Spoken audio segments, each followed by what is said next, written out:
Cell होते हैं। Inverter भी एक सेल ही है, वो बैटरी कार का बड़ा सेल 12 वोल्ट की बैटरी, वो भी सेल ही है।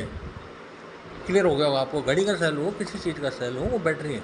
अभी टॉर्च है मेरे पास, इसमें भी ये हालांकि बिजली से चार्ज होता है, इसमें ऐसा सेल नहीं है, ऐसा सेल नहीं है।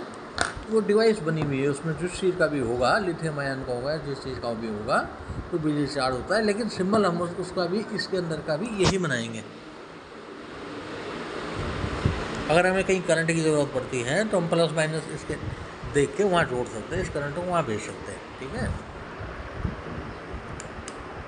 ये नहीं तो यही सेल पड़ते हैं कुछ बेड टॉर्चों में, ये पड़ते हैं, कुछ एक सेल वाली होती है, कुछ दूसरी वाली होती है। अब देखिए, सेल का आंतरिक प्रतिरोध भी होता है, तो कभी कभी साइड में ही बनाते हैं छोटा सा, यूँ ऐसे ऐसे बनाते हैं, आर लिख देते हैं, छोटा आर। तो आंतरिक प्रतिरोध बताता है उसका। आंतरिक प्रतिरोध कहते हैं सेल के गोल का प्रतिरोध, जो धारा के मार्ग में रुकावट डालता है, विद्युत धारा करंट के मार्ग में रोकता है उसको। ठीक है, जरूरी नहीं कि इसको बनाए, नॉट नेसेसरी, ऐसा भी लिख सकता है वो।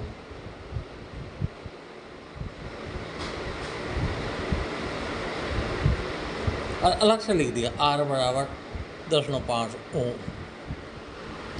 इसका मतलब तो बैटरी है, चाहे कितनी वोल्ट मान लो, E बराबर 1.5 वोल्ट,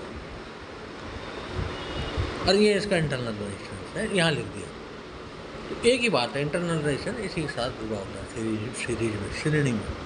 ठीक है, जब हम सर्किट का प्रतिरोध निकालेंगे तो ये भी जुड़ता है। इतनी चीज़ें क्लियर हो गई होंगी, क्लियर हो गई होंगी, क्लियर हो गई।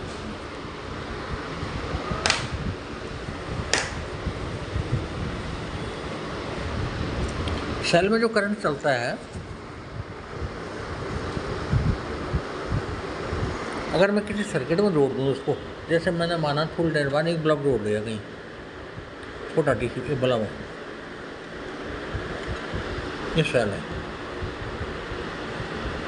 तो बल्ब को डायरेक्ट नहीं जोड़ते हैं, वो उड़ सकता है, फ्यूज उड़ सकता है उसका, सेल नया होगा, वोल्टेज ज़्यादा हो, तो चलो मैं तुम्हें समझाने के लिए डायरेक्ट जोड़ देता हूँ।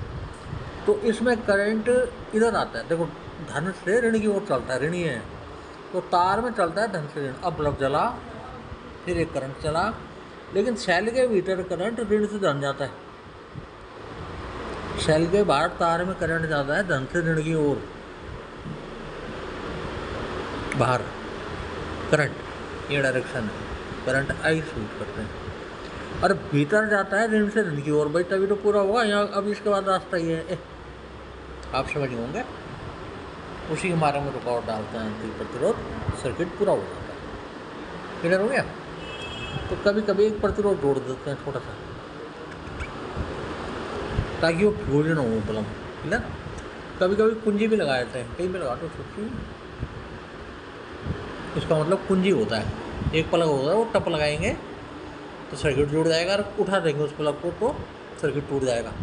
ऐसी होती है वो पित्तल की, ये माइक अबरक होता है, ये पित्तल होता है, और नीचे एक डब्बा होता है यूँ, उसमें खाँचे बने होते हैं यूँ छोटा सा, तो इसमें फिट होती है, टैपिंग की घट पड़ेगा तो ये जुड़ जाएगा और सर्किट जुड़ जाएगा, और हम टप उठा देंगे इस प्लग को तो वो टूट जाएगा।